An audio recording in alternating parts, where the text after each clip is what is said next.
अस्सलाम वालेकुम। उम्मीद करता हूँ कि आप सब खैरियत के साथ होंगे। आज हम चलेंगे इस्तांबुल की पहचान समझी जाने वाली मसाजिद देखने के लिए, जिनमें ब्लू मॉस्क और आया सोफिया शामिल है। होटल से निकले हैं, कार टॉप अप करवाया है, बस में बैठे हैं और सफ़र जारी है आया सोफिया की जानिब। आज सफ़र के लिए बस का इंतखाब किया है। होटल से आया सोफिया पहुंचने के लिए हमें 45 मिनट लगे। बस ने हमें इमिनोनो स्टॉप पे उतारा, जहां से हम पैदल चले। रास्ते में इनकी एक ये बहुत मशहूर यादगार आती है, जो कि करीबन 550 साल पुरानी है।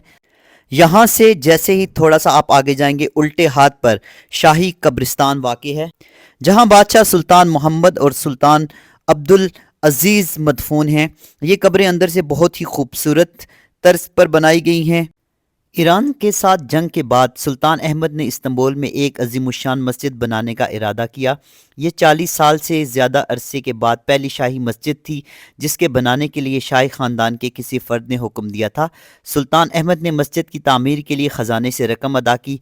मस्जिद की तामीर 1609 में शुरू हुई और 1616 में मुकम्मल हुई।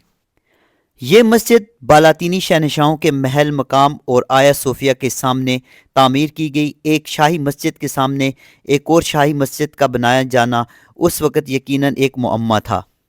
इसी के साथ आगे ब्लू मॉस्क, जिसे सुल्तान अहमद मॉस्क कहते हैं, उसका सहन वाक़े हैं। यहाँ पर बेशुमार बहुत सारे खूबसूरत फवारे लगे हुए हैं। ये सयाहों का बेपनाह रश है। सुल्तान अहमद अल मारूफ नीली मस्जिद अपने बैरूनी दीवारों के रंग के बायस नीली मस्जिद के तौर पर जानी जाती है। तामीर के वक्त यह तुर्की की वाहिद मस्जिद थी जिसके 6 मीनार थे। इस्तांबुल की वो दूसरी मस्जिद जिसके 6 मीनार हैं, इसका नाम जामलिया है। जब तामीर मुकम्मल हुई तो सुल्तान को इस बात का इल्म हुआ तो इसने सख्त नाराज़गी का इजहार किया, क्योंकि उस वक़्त सिर्फ मस्जिद एहराम के मीनारों की तादाद 6 थी। क्योंकि मस्जिद की तामीर मुकम्मल हो चुकी थी, इस मसले का हल ये निकाला गया कि मस्जिद एहराम में एक मीनार का इजाफा करके उसके मीनारों की तादाद 7 कर दी जाए। मस्जिद के मरकज़ी कमरे पर कई गुंबद हैं, जिनके दरमियान में मरकज़ी गुंबद वाक़े है। मस्जिद में शीशे की 200 से ज़ायद खिड़कियाँ मौजूद हैं ताकि रोशनी और हवा का गुज़र हो। मस्जिद के अंदर अपने वक्त के अजीम तरीन खत्तात सैयद कासिम गुबारी ने कुरान मजीद की खत्ताती की। मस्जिद के तर्ज तामीर की एक और खुसूसियत यह है कि नमाज जुम्मा के मौके पर जब इमाम खुतबा देने के लिए खड़ा होता है तो मस्जिद के हर कोने और हर जगह से इमाम को बाआसानी देखा और सुना जा सकता है। मस्जिद के हर मीनार में 3 छब्बे हैं और कुछ अरसे कबल तक मुअज्जिन इस मीनार पर चढ़कर 5 वक्त नमाज के लिए अहले ईमान को पुकारते थे। आजकल इसकी जगह स्पीकर का इस्तेमाल किया जाता है, जिसकी आवाज़ें कदीम शहर के हर गली कूचे में सुनी जाती हैं। नमाज मगरिब पर यहाँ मकामी बाशिंदों और सयाहों की बड़ी तादाद बारगाह इलाही में सरबसुजूद होती है। रात के वक्त रंगीन बरकमी कुमकुमे इस मस्जिद के जाहो जलाल में मजीद इजाफा कर देते हैं। अब हम मस्जिद से बाहर निकल रहे हैं। मस्जिद के बाहर सहन में भी सयाहों का बेपनाह रश है।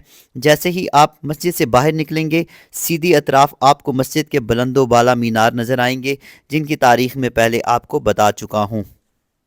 मस्जिद के सहन से ये दरवाज़ा आया सोफिया की जानिब निकलता है। आया सोफिया और ब्लू मॉस्क के दरमियान बहुत ही खूबसूरत सा मैदान है, जहाँ पर लोग बैठते हैं, तस्वीर वगैरह लेते हैं। अभी हमारा रुख है आया सोफिया की जानिब।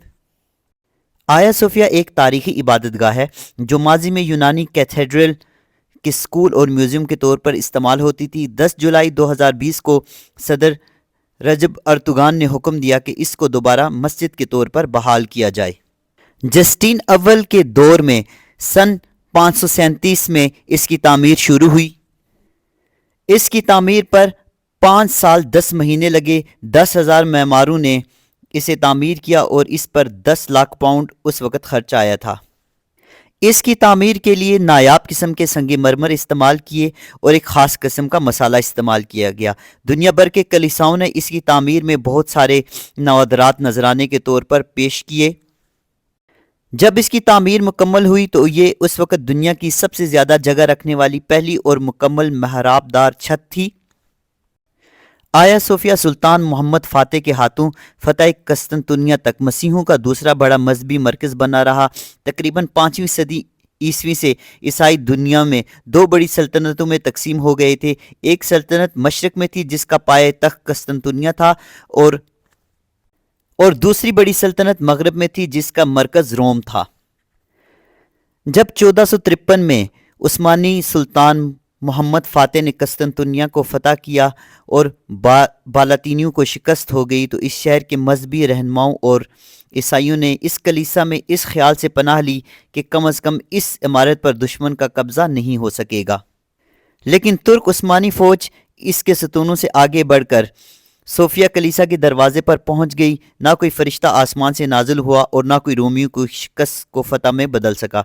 कलीसा में जमा होने वाले ईसाइयों के हुजूम आखिरी वक्त तक किसी गैबी इमदाद का मुंतज़र रहा। बिलाखिर सुल्तान मोहम्मद फ़ातेह अंदर दाखिल हुए और सबके जानो माल और मजहबी आज़ादी की ज़मानत दी।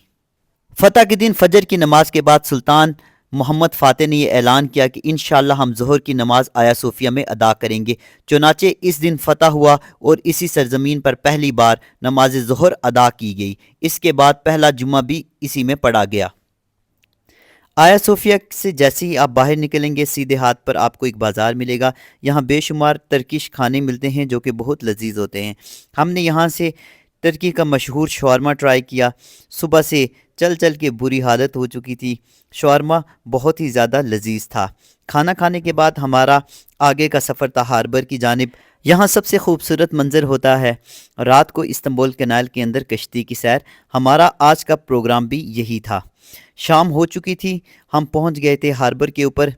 डूबता हुआ सूरज भी हमने उसी कश्ती में देखना था और रात के मनाजिर को भी उसी कश्ती के अंदर हमने एंजॉय करना था। आखिरकार हम कश्ती के ऊपर बैठ गए। बाहर बहुत ठंड थी। अंदर आए और फेमस टर्किश कहवा सब ने मिलकर बहुत ही एंजॉय किया। ये था आज का व्लॉग। उम्मीद करता हूँ कि आपको पसंद आया होगा। चैनल को लाइक और सब्सक्राइब कर दीजिएगा। इंशाल्लाह फिर मुलाकात होगी। तब तक अपना ख्याल रखिएगा। अल्लाह हाफ़िज़।